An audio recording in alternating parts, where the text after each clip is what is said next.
Hey guys, welcome to episode 3.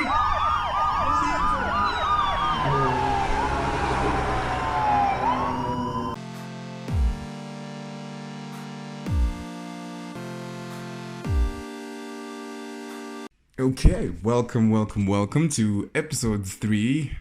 Is this a season? I don't think it's a season. Anyway, welcome to episode 3, and today we're going to be playing with fonts. Doesn't sound like the best thing, but Steve Jobs once fired people for not taking fonts seriously. Okay, so in this episode, we're going to be playing with a bunch of fonts, changing the font colors, checking out where fonts come from, and you can even import fonts from Google Fonts, so you don't have to keep checking on your fonts to see if they work on other people's PCs or not. So, quick recap. What did we do in the last video? In the last video, we checked out how to change the background color using style sheets. We set up our own style sheets and we explored how to use 3 types of style sheets. And then, of course, we started manipulating and changing the background color of your web page using CSS style attributes. Now, today we're going to be looking at fonts, how to integrate them, and how to use them. Let's jump right into it. Okay, so we're going to head down here into the body. We're going to open a p tag. P tag is basically paragraph tag. Always remember that. You don't really have to use a p tag. You could use a div, and we'll get into that later in this tutorial. For now, we're just going to open a p tag and we're going to type something super cheesy with literally no macaroni to add to that. We're going to just go ahead and type in there, my viewers are the best. No. My viewers are just awesome. That's a fact. Fight me if you want to. I don't know. I just think you guys are awesome for tuning in every single week. All right, cool. Now that we have our establishing sentence right here, we can go ahead into the browser and just check what we've typed. Boom. And it appears there in ugly retro font. My viewers are just awesome. That's a fact. Right. So now we're going to look at actually trying to change this using the CSS style sheet that we used in the previous tutorial. If you don't know where we are, I commend you for starting with episode 3 at this point. But if you want to catch up, I'll leave a link in the description to catch up on the previous episode. Okay, so we're going to head into our style sheet over here. Same way that we did body. Remember how we type body so that we can change the body attribute? You're just going to type a P here.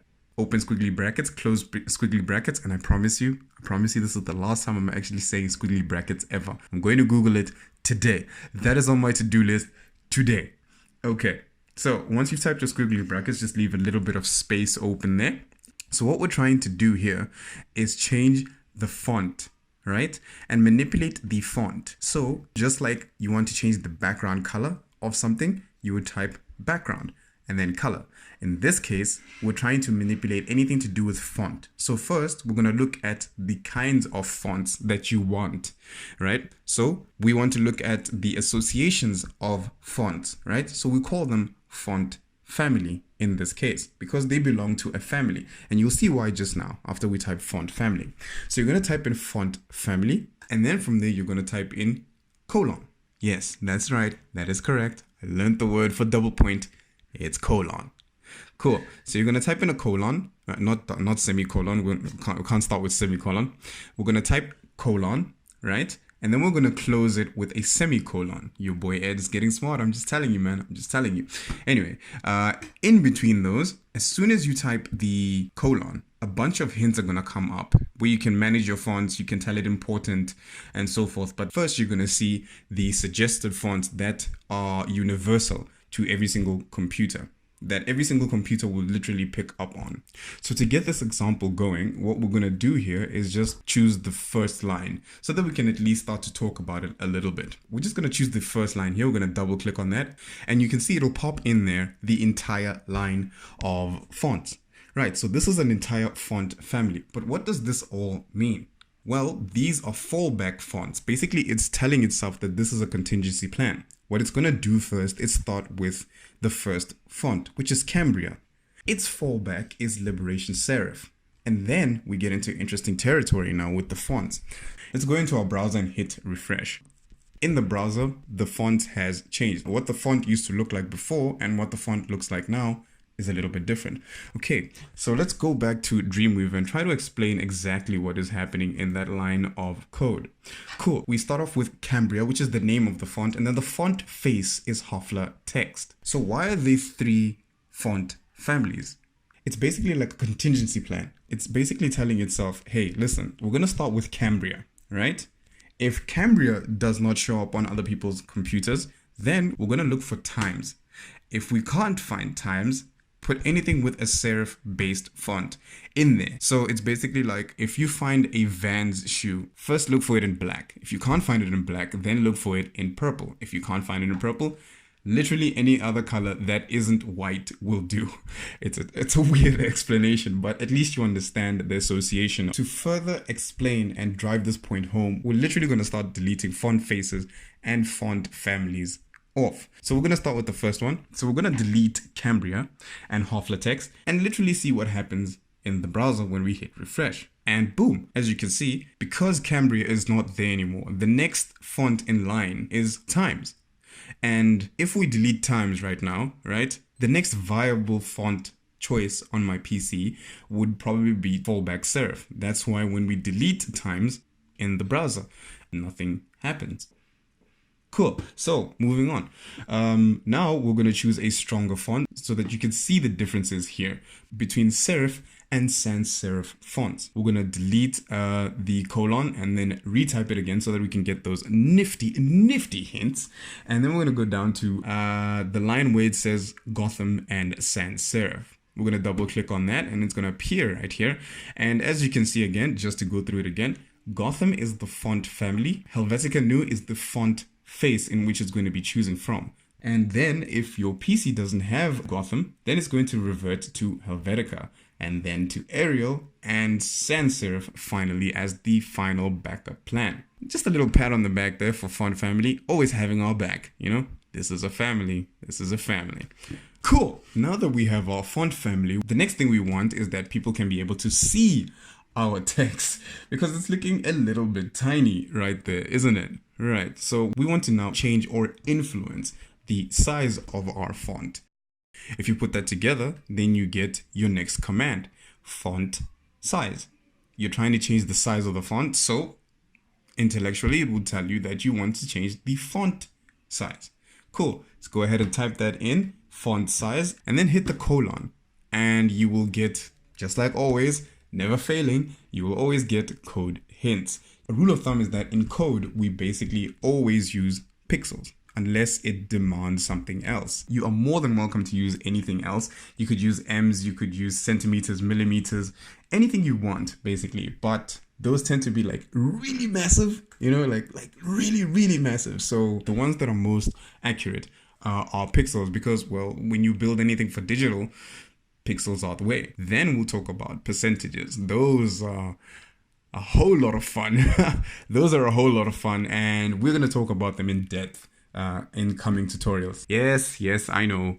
Added to the tally board. I said next time. I'll concede to that one. That's 3. Okay, moving on. So another thing I wanted to mention about font size is that you can directly type in a number and it will take that number's size, right? Or you could, if you don't want to type any numbers because you're not familiar with the numbers, you can go down here and you can find your larges, your mediums, your extra smalls, your extra larges, and it will give you a recommended size, I suppose.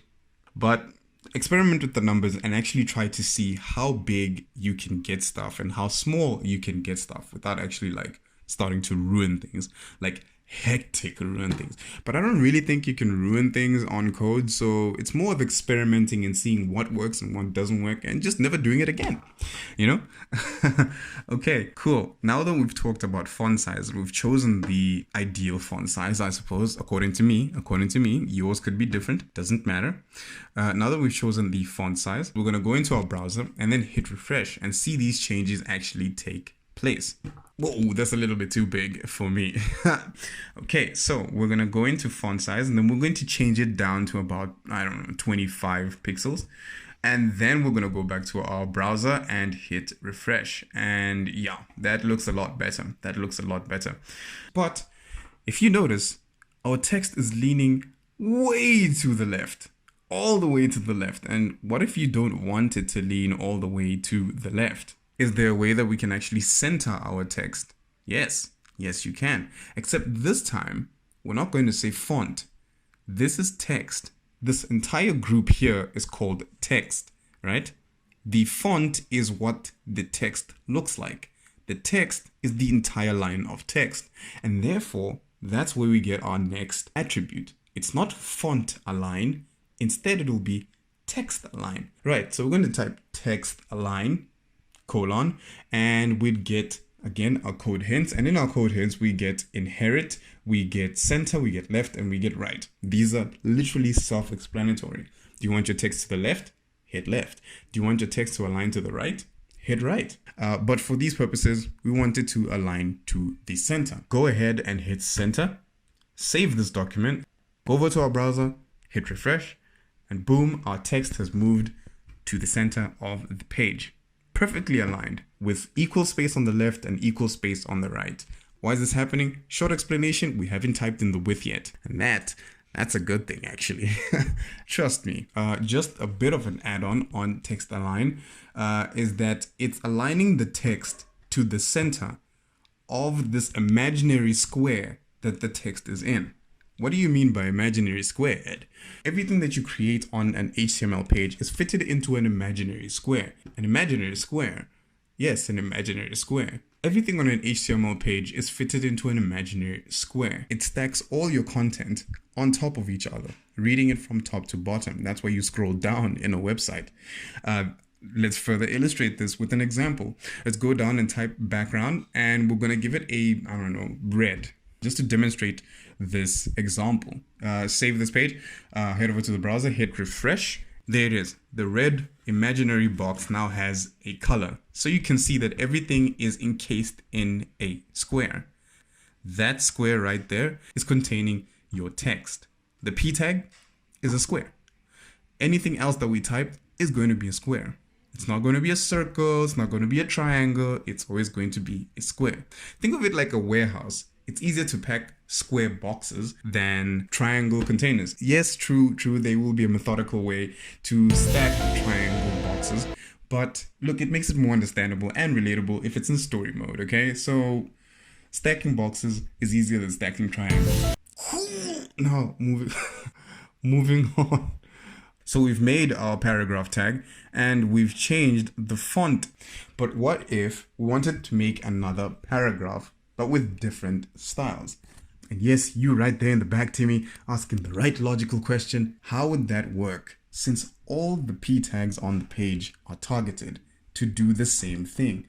Well, there's another way that we can change this so that we can have our paragraph tags react differently. How does this work?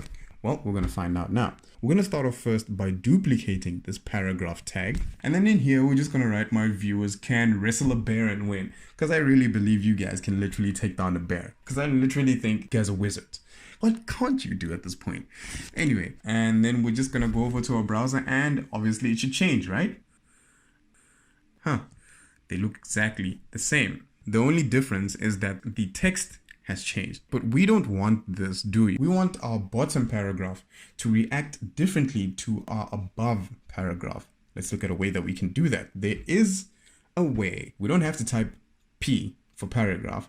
Instead, we're going to type span, like spin-off, you know, like a little spin-off. We're going to change this P tag into a span tag, and then also the closing P tag, we're going to change into a closing span tag. Cool. So now we have different operators for the different paragraphs. We're going to head over to our browser to see these changes. And when we hit refresh, now you can see that the span tag is independent from the P tag above it. Cool. This means that it is working. Now we're going to go back into Dreamweaver, and now we're going to be looking to change the style properties of the span tag. We're going to head over to our styles, and then we're going to just duplicate our P tag styles. We're going to come down a few lines. We're going to paste those here, and we're going to change the P tag this time to span. And now this page knows that there's a span element that we are trying to style. So basically, we are targeting our span object using this span style attribute. Cool. So the span element is now integrated into our page, and now it's ready for changing. Okay, so now we're going to try and make this span tag a little bit different so that you can see the actual distinguishable changes between the span tag and the p tag. So we're going to go ahead and change the font size to bring it down by like 3 to about 22. Let's go ahead and delete this background so that we can at least see a different color other than red. Insane. Okay, so we're going to go into our browser, hit refresh, and boom. Font size has changed, the font family has changed, but you'll notice that it hasn't aligned the text to the center. I wonder why is that? A short explanation would be that we only use span in text or paragraph. Using it for anything else literally doesn't make any sense. I've never experimented using it outside of what it's used for text, but I know that what I use span for is for text. We use span for text to manipulate or directly influence maybe a word or a couple of words or a phrase that you might want to, I don't know, to maybe make that word or that phrase bold, or to maybe influence font size, the font weight, or the spacing of the word that the span is containing. I'd be able to manipulate the viewer's text without affecting the rest of the sentence. And that's it in a nutshell. To further explain this, let's go ahead and look at an example of this. We're going to go focus on the word viewers from our sentence. Let's go ahead and delete this span tag and its style. Don't forget to delete its style. Then we are going to go into our paragraph tag. And in front of viewers, we're going to type in span. Wait, hold on. I need to show you this quick. Before you type in span, open a tab, type in B, and behind the word viewers, go ahead and close the B tab. You know what to do. Save this page, head over to your browser, and hit refresh. As you can see, the word viewers is now bolder. That's what that B stands for, bolder. So you can directly manipulate stuff without even having to use any style attributes. Any text editor has its own set of commands with its own styles. They're like invisible to the cloud, but as long as you know some of these shorthand scripts, you can manipulate stuff without having to actually go into the styles to manipulate them yourselves.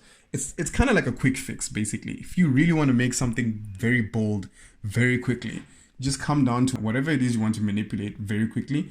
Open a tab, close a tab around whatever it is that you want to make bolder, and then just type B, hit refresh, and boom, quick, easy solve for you. What also works for that is that you can remove the B and type strong. Literally, these words are self-explanatory. Strong text, B for bold text. But strong just isn't as bold as B. So you can see the differences between how strong you want your text and how bold you want your text. Now that we've played around with that, we're gonna go ahead and change this back to span. And remember, the end tab as well to have span so that it's a closed tab. Super cool. So now we're going to head into our styles tab. We're going to type out span because now we want to control the span, which is wrapped currently around viewers, around the word viewers. So we know we're going to be manipulating viewers. So find a font family. We're going to use Gotham. Double click on that line and it should populate the entire line for you. Cool. We're going to give it a random font size of about 48 because we want to manipulate its font size as well. And then now we're going to be looking at how heavy the font should be. And don't be scared. I'm just talking about how bold or how narrow we would like this font. Literally the weight of the font. So we're going to come down here. It's its own command. If you put it in a story format like that, font weight. And then we're going to hit a colon. Don't worry if you see a bunch of numbers that you don't understand, nothing to be afraid of. This just means how thin to how thick your text should be. Just a quick thing that I need to stress about the font weights. Some fonts actually have all these categories and some fonts don't. So there's no need to be worried basically if you type in maybe 300 and nothing happens. It just means that that font does not have that font weight. But luckily, all fonts have default font weights, which is mainly 400, 700 and 900. 400 is your thin fonts, as we will demonstrate over here. 700 is your mid fonts, your mid-weight fonts, and your 900s are your bold fonts. So our font basically is just going to be a go big or go home kind of thing. We're going to give it the biggest font weight, which is 900, which again, remember, is the boldest that it can go. Cool. And as you can see, it's pretty thick. We've laid it on pretty thick here, which is awesome. Now you can see a distinct difference between the text that we focused on and the text around viewers from our sentence. And this is basically where span shines. This is its peak performance right here. This is what span was made to do. It was made to make others shine. Now we're going to look at making our text stand out just a little bit more than just being thick and bigger than the rest, you know? Now we're looking at decorating our text. And as I've mentioned before, when you say these things out loud in story mode, you literally start to form the attributes in your head as to what you're going to be typing next. So for this instance, try to guess what is the next attribute. We want to decorate our text. That's right, it's text decoration. And that's exactly what we're going to do now. We're going to decorate our text. So the next attribute naturally would be text decoration. And just like before, we're going to hit a colon so that we can get those hints. And you can literally play around with any of these from blink down to underline. We're just going to go with overline just to see what it does. And don't forget to close your attribute with a semicolon. Just thought I'd throw that in there just in case you forgot, you know. We're going to save this page, head over to your browser and hit refresh. And it generates a line on top of your text. And literally what it says is what it does. Generates a line on top of your text. Over line. Yeah, I know these are literally terrible looking text decorations, but they call them text decorations for some reason. I have no idea. Anyway, let's go and cycle through the rest of the text decorations. We're going to go with line through. We're going to hit save, hit refresh in the browser, and it generates what it says, a line through. And obviously, an underline is literally going to underline your text. Hit refresh, and you can see it has drawn a line under our text. Underline. All right, so that was text decoration. We're just going to run through the next one, which is font style. Font style is basically just for your italics. Literally, you'd only use this for italics. Also note that some fonts also have the oblique setting, which is literally the same as italic, if you wanted to use something like that. So we're just going to apply font style and we're going to make it oblique so that it looks a little bit swifty.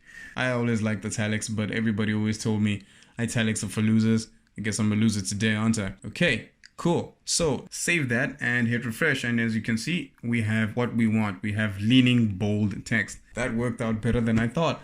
And now we've made a freaking sentence and manipulated parts of that sentence. How cool is that? That is really cool. Told you guys were code wizards. Super. I love how you guys are following on and catching on so quickly. I'm proud of all of you. Okay, so I think the last thing that we're going to do for this, second last thing that we're going to do for this episode is, I think we're just going to change the letter spacing of the text that we are currently focused on. So again, spell it out like a story. We want to change the spacing of the letters. Again, say it out loud. We want to change the spacing of the letters, and that would be our next attribute. Letter spacing. Come down to the next line, hit letter spacing, and we're just going to fiddle around with these numbers. And don't forget, everything that we use on screen is pixels unless you're doing font weights. Those don't need pixels, and don't type pixels because those are not a numbering system. Anyway, in letter spacing, we're going to start off with, 5 pixels. We're going to hit save. We're going to go to our browser and check it out. And look at that. The spacing in between the letters is now 5 pixels wide. You can spread it to literally anything you want. 100 pixels, 1,000 pixels.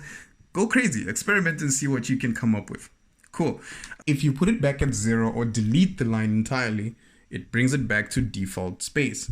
But what if you could go just a little bit less than default? Well, luckily, sometimes, and I must stress this, sometimes, you can actually go into the negative. Kind of like a switch into the upside down, you know? Let's go ahead and look at this. So how do we get into the upside down or the negatives? Well, just like in maths, you would type a minus. And in this case, we're going to try -5. Then we're going to hit save. Let's watch what happens. Head over to your browser, hit refresh. And boom, the spacing in between the letters is -5 pixels from the default. And literally you could try any number that you want to try there and it would respond. It wouldn't break. One thing I've always wondered is how far you can go before actually creating a vortex or a black hole or a font spiraling black hole. I know one of my crazy viewers is willing to risk their life to try this. I can't wait to hear your feedback, my friend. Leave your story in the comments down below. And I, my dear brave viewer, I commend you already. Okay, moving on. This seems a little bit too tight. We're close to the edge of a vortex here. So we're just going to release this a little bit and give it a -2 instead. Hit save and refresh. And cool. There we go. Just a little bit more breathing room there for us. Just before we close down this episode, so I keep hearing this nagging question in my head asking me, so Ed, can we only use one span in a sentence? And the answer is no. You can use as many spans as you want in a sentence. Just don't go crazy with them, you know? These are supposed to be quick fixes, but don't overload the page with quick fixes, you know? For the next person as well that you might be handing over your website to, don't overwhelm them with a bunch of spans. And I mean, in the next episode, you'll be seeing classes and divs, and that might change your perception of if you want to use a span or not, you know? So for now, have fun experimenting with spans, but always leave room for the next tutorials that we're going to be looking at, which is classes and divs as well, and how to control stuff using different names and so forth. But for now, just to show you that you can use a span any way you want, we're just going to highlight the word awesome. Right? So we're just going to put a span in front of awesome and a span behind awesome, because span already has its styles. And once you hit refresh, you'll see that viewers and awesome take on the same CSS styles. So if you want to quick fix a bunch of words, style your span attribute, and then you can literally open and close tags around the words that you want affected. And the cool thing about it is that you only have to change one span tag's style attributes, and all of them will take on that change. Change one, change all. It's as easy as that. And that literally puts the control back into your hands and saves you loads of time. However, in the next tutorial, we'll be looking at a more efficient way than doing it with spans that other people who might be working on your page will understand a lot better than span everywhere, you know? So for now, this has been part 1 of fonts. Next week is a part 2 of fonts, because fonts is basically a huge topic to talk about. I really thought it was going to be like really small, but no, fonts is something very interesting to me. I don't know why, but yeah. And I keep saying Steve Jobs fired people because they ignored the fonts. Yeah, don't forget the fonts, guys. Don't forget the fonts. And I mean, on your website, people are going to want to read stuff with beautifully laid out fonts and not be horrified by terrible font choices. You don't want to be that guy, you don't want to be that girl, and you don't want to be that alien. Look, between me and you, I know that there's aliens watching my channel, okay? I know. And I welcome you. And I love you too. You don't want to be that guy who put an ugly font on your website and people are talking about it and you just are trending because you put horrible fonts on your website, okay? Cool. I'm trying to save you here. Your boy Eddie has got your back, okay? No ugly fonts. And with all that being said, this has been episode 3, part 1 of fonts. Fonts. I hope I see you next week where we take off from where we left off. Bars. And I really hope most of you are experimenting with a bunch of the stuff that you've been learning in the past 3 weeks. Let me know how it goes, man, in the comments down below. I welcome all your suggestions and your questions and your thumbs downs and your thumbs ups. Let's talk about these things, guys, and in the comments down below, talk about it amongst yourselves as well. Maybe somebody can help you out. You never know. This is a community of love is what I'm promoting here. This is what I'm going for. This is what I'm going for here, people. This is what I'm going for here. Community of love, you know? And yeah, I guess I'll see you in the next episode where I ride a bear into battle against the guinea pig army.